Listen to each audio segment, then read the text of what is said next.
សួស្តីបងប្អូនតើបងប្អូនចេះពីរបៀបគូររង្វង់ឲ្យស្អាតឲ្យស្មើគ្នាជារង្វង់មូលឬក៏រង្វង់ជ្រុងហើយនៅ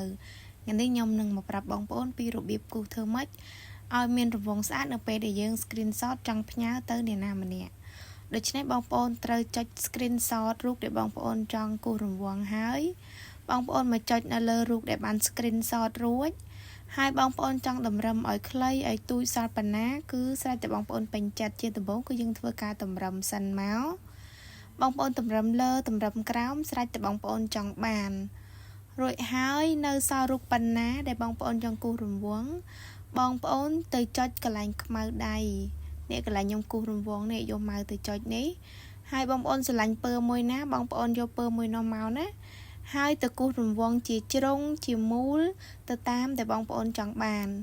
ឥឡូវខ្ញុំសាកល្បងបងប្អូនពេលដែលគូសគឺដៃអត់ប្រឡែងចោលទេបើប្រឡែងចោលគឺអត់បានជារង្វង់ទេជ្រុងទេអញ្ចឹងបងប្អូនអាចធ្វើតាមខ្ញុំបានឥឡូវខ្ញុំចាប់ផ្ដើមគូសជាជ្រុងមុនគូសហើយគឺសកត់ដៃឲ្យជាប់ហើយនឹងបានកឡោនជ្រុងស្អាតឧទាហរណ៍ថាខ្ញុំចង់បន្ថែមជាមួយនឹងកឡោនមួយទៀតដែលមានរង្វង់មូល